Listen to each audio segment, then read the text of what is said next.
안녕하세요. 오바마라 목독방입니다. 구독과 좋아요, 알림 설정, 회원가입 부탁드리겠습니다. 9월달 주담대 증가율이 관전 포인트가 될 수밖에 없는 거, 확실한 대출 규제가 작동이 되는 9월 1일부터 DSR 2단계가 전격적으로 실행이 되었기 때문이고, 동시에 전방위적으로 시중은행도 공격적으로 금리를 올리거나 아예 대출 창구 자체를 막자는 그런 차원에서 구조적인 개혁을 감행을 했었죠.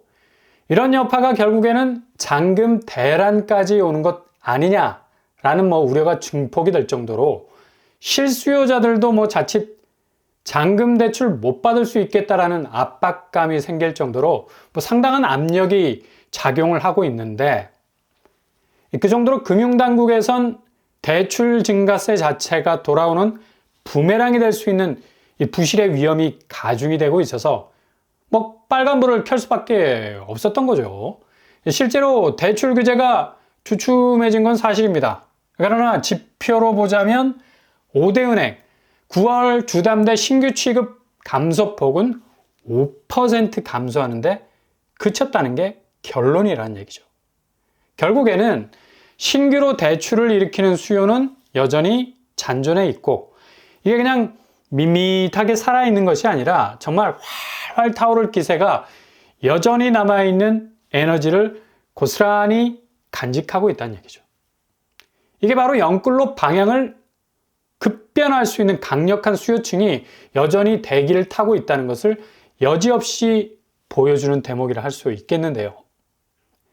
9월 달이 추석 연휴가 끼어 있어서 데이터 자료가 합산이 되는 데 있어서 자꾸 구멍이 생기니까 이게 전체적인 합산에서 카운터가 2가 빠질 수밖에 없는 거고, 그렇게 연휴 3일을 빼면 하루 평균 3,400억 정도의 대출이 시행이 됐다 하는데, 역대 최고를 찍은 8월이 3,500억 정도가 됐으니까 거의 비슷한 추이로 계산이 될 수밖에 없는 거죠.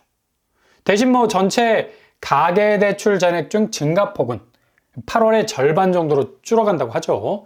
결국엔 부동산으로 흘러들어오는 자금이 어느 정도 지금 걸러지고 있다는 얘기인데, 여전히 영끌 분위기는 호시탐탐 노리고 있는 분위기.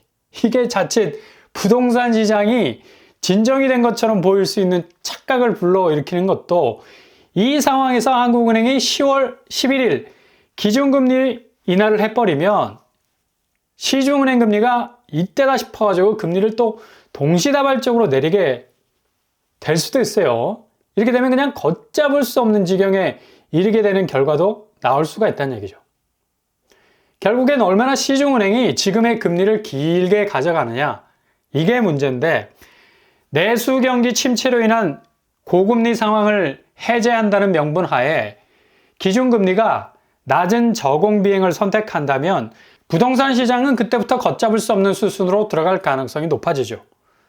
지금 경기 상황이 부동산 문제로 비롯된 부분들이 많습니다. 대부분 부채 문제가 집값 문제로 기결이 돼서 이게 또 돌아 경기 침체 국면으로 끌고 가고 있는 건데, 어마무시한 부동산 시장의 천문학적인 1,800조에 달하는 이 부채 문제는 한국에선 특히 기준금리 인하 버튼이 꾹 눌러지게 되면 삽시간 전방위적으로 리스크는 번지게 되어 있는 그런 영락없는 구조인데, 한국은행 총재도 고심에 빠질 수밖에 없는 거죠. 일단 금리 결정 앞두고 은행장들과의 회동을 가진 총재가 가계부채에 대한 안정적 관리를 당부한 발언도 그만큼 기준금리 인하의 그 부분에서 집값과 부채 문제는 가장 중요한 포인트가 될 수밖에 없는 거고, 자칫 기준금리 인하가 시장에 잘못된 신호를 주게 되면 고스란히 시중은행 역시도, 이전에는 하늘이 금리를 올렸어도 시중은행이 금리를 내리면서까지 대출 수요를 유치를 했었는데, 이후에는 하늘이 금리를 내린다는 시그널이 뜨게 되면 시중은행 손가락이 좀 근질거릴 수밖에 없을 겁니다.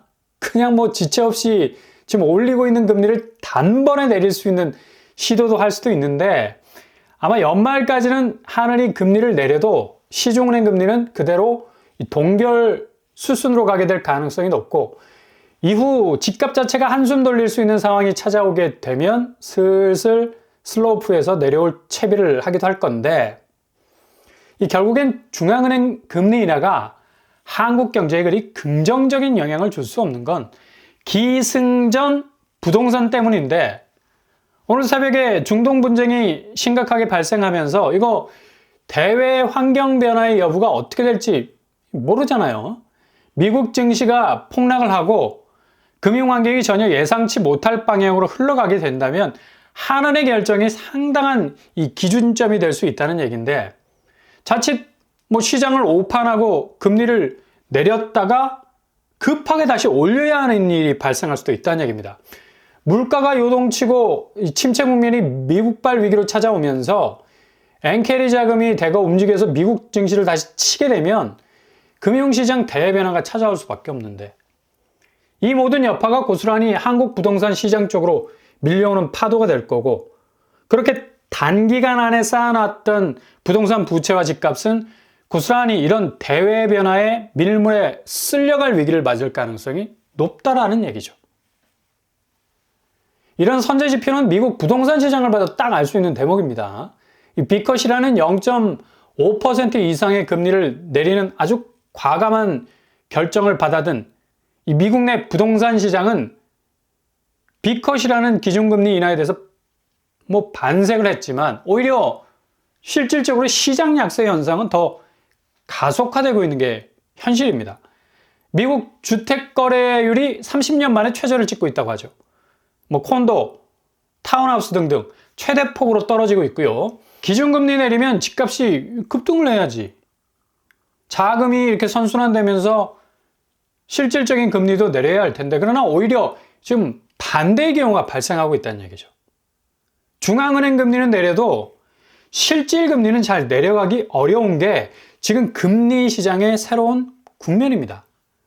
중립금리라고 말하는 실질금리의 이 최저선을 담당하는 데드라인이라 할 수 있는데, 이전처럼 제로금리까지 내려가기 불과하고 기준금리가 올라간 만큼 올라와 있기 때문에 시장의 실질금리가 중앙은행에 발을 맞춰서 내려가기란 어렵다는 얘기죠. 이렇게 미국 부동산 시장이 여전히 침체에서 빠져나오지 못하는 이유, 다름 아닌 미국 증시가 보여주고 있는 이런 불확실성에 대한 공포 때문입니다. 무슨 불확실성일까요? 바로 경제적인 침체 국면이 올 거라는 촉이 지금 제대로 서 있다는 거고, 물가 부분이 개선이 되고 있다고 하지만 실제로 미국에서 체감되는 물가는 자국 내 살고 있는 사람들이 혀를 내두를 정도로 물가는 계속해서 치솟고 있는 그런 상황에선 중앙은행에서 내놓은 이 지표가 신뢰할 수 없는 거죠. 지난 1년간 미국이 모든 지역의 모든 유형의 부동산 지표에서 거래율 하락 추세를 면치 못하고 있다는 것. 이런 심리를 고스란히 보여주고 있는 그런 팩트라고 말을 할 수가 있다는 얘기입니다. 특히 11월 미국 대선 결과 여부에 따라서 시장 상황이 많이 변할 것으로 예측도 하고 있어서 이것도 매수를 하려고 하는 판단 자체를 좀 자꾸 뒤로 미루는 중요한 요인이 될 수가 있는 거죠. 트럼프냐 해리스냐 공방이 11월이 되어서야 마무리가 될 건데, 그러니 불확실성은 더 골이 깊어질 수밖에 없는 겁니다. 그래서 한국 부동산 시장도 고스란히 이 미국 시장을 빼다 박은 거의 카피 수준의 자본과 자산 시장이기 때문에 이런 양상은 고스란히 흡수가 될 겁니다. 기준금리 인하하면 집값이 폭등할 거라는 말은 그야말로 그렇게 되기를 간절히 바라는 사람들의 그림이고, 오히려 역으로 주택시장은 더욱 악화일로를 걸을 가능성이 많다는 얘기죠. 금리 푼다 해서 대외적으로 엮여있는 고리들이 바로바로 해제가 될 수 없는 구조이기 때문에 오히려 금리 인하로 약화된 방어력에 더욱 균열이 생길 가능성도 크다 봐야죠. 결국 부채 문제는 더욱 촉발할 거고, 집값은 금리 인하에도 불구하고 거꾸로 거래량이 더욱 묶이는 역효과가 일어나게 될 건데, 대외 변수가 부채로 지탱하는 한국 자산시장의 이 총화, 부동산을 그대로 놔둘 리가 없기 때문입니다. 결국 미국 증시를 따라가는 한국 증시, 위안화 가치를 쫓아가는 원화 가치, 반도체 시장의 침체는 고스란히 국내 대기업들의 위축으로 이어지게 되겠죠. 이런 식으로 대외 변수들이 가만히 부동산 시장을 놔둘 리가 없다는 얘기입니다. 지금 대기업들의 행보를 봐도 명암이 엇갈리는 걸 볼 수 있지 않습니까? 건설사도 지금 국내 대기업의 업황을 고스란히 반영을 하는 분위기로 흐르고 있는데, 작년 워크아웃이 진행이 되던 태영건설은 다시 살아나서 6개월 만에 거래 재개 발판을 마련을 하고 있습니다. 증시에서 적정 감사 보고서 제출로 주식시장에서 다시 거래가 재개가 되는 수순으로 가고 있는 그런 역전을 하는 분위기 이어가고 있고요. 상당히 의외의 결과가 일어나고 있는 걸 볼 수가 있죠. 반대로 지금 신세계건설은 자진 상장 폐지 수순으로 가서 증시에서 모습을 감출 가능성이 높아졌는데, 일단 대구 쪽 분양이 워낙에 손실이 커서 자금을 마련하는데 상당히 애를 먹고 있는 것으로 비춰져서 신세계건설의 앞으로 행보는 좀 좁아질 가능성이 높아졌다. 이렇게 대형 건설사들도 거의 명암이 엇갈리는 행보를 걷고 있는 건데, 결국엔 대기업도 백기를 들 수밖에 없는 게 단순한 고금리 상황에서 빚어진 일이 아니란 얘기죠. 거의 모든 산업군에서 업황이 악화가 되어 있는 거고, 경쟁력이 지금 상실이 되어 가고 있는 건데, 기준금리 만사성이라 기준금리 하나 까딱 내리면 지금의 불황이 타개가 될 것처럼 움직이는 것도 상당히 위험을 더 크게 늘릴 수 있는 부분이 많다는 얘기입니다. 전반적인 경제 상황의 위기감을 고금리 하나로 몰았던 것도 지금의 위기를 손바닥으로 가릴 수 있는 또 다른 위험을 초래할 수 있는 계기가 될 수가 있다는 얘기죠. 상황이 이렇게 돌아가다 보니까 대기업들, 삼성이 30% 인원 감축에 나서고 있고, SK온 역시도 희망퇴직을 받고 있다는 사실, 전반적으로 확실한 선택과 집중에 나서겠다는 대기업들의 의중으로 보이고, LG까지도 대형 LCD 사업을 재편을 하면서 화학 쪽 직원들에 대한 희망퇴직 받기 시작을 하고 있습니다. 게다가 지마켓 역시도 신세계그룹의 계열인데 여기도 첫 희망퇴직을 공지를 했고, 롯데그룹 역시도 자금이 여기는 아주 빵빵한 곳이죠. 그럼에도 불구하고 회사 구조 개편의 일환으로 면세점을 중심으로 희망퇴직을 통한 구조조정 이미 마무리한 바가 있습니다. 롯데건설은 위기 속에서도 지금 자금 위기를 어느 정도 헤치고 나온 결과로 다시 살아나는 듯한 움직임도 보이고 있는데, 면세점 같은 경우는 여전히 어려운 상황 속에 있다는 걸 볼 수가 있죠. 이렇게 이미 대기업들은 몸집을 줄이기 위해서 움직이고 있는데, 부동산 시장은 여전히 거꾸로 몸집을 키우려고 하고 있으니까, 그것도 개인이 무리하게 대출받아서 파이를 늘리려는 움직임이 얼마나 스스로를 무너뜨릴 수 있는 위험 요소인가를 잘 아셔야 된다는 얘기죠. 그러니 좀 조심조심 한 걸음 한 걸음 가셔야 된다는 얘기입니다. 9월에 주담대가 규제에도 불구하고 감소 추세가 그리 크지 않는 건 그만큼 불감증이란 얘기죠. 위기를 간파하는 것도 수익을 올리는 일보다 더 중요한 손실을 일단 줄일 수 있는 가장 중요한 키워드라 할 수가 있겠습니다. 그러니 한 걸음 한 걸음 떼실 때마다 정말 확인하고 또 재차 확인하고 최대한 리스크를 줄일 수 있는 여러분들이 되실 수 있길 바랍니다.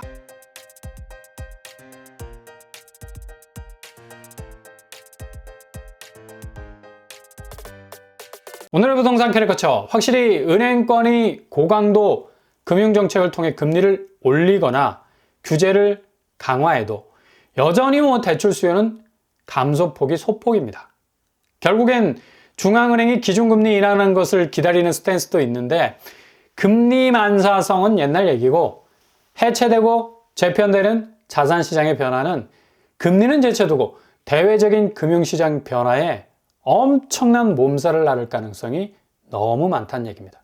그러니 조심조심 가실 수 있길 바랍니다. 오늘도 응원합니다. 항상 여러분의 길이 꽃길만 되실 수 있길 바랍니다. 자, 오늘 한번 독방 마치겠습니다. 구독과 좋아요 부탁드립니다. 감사합니다.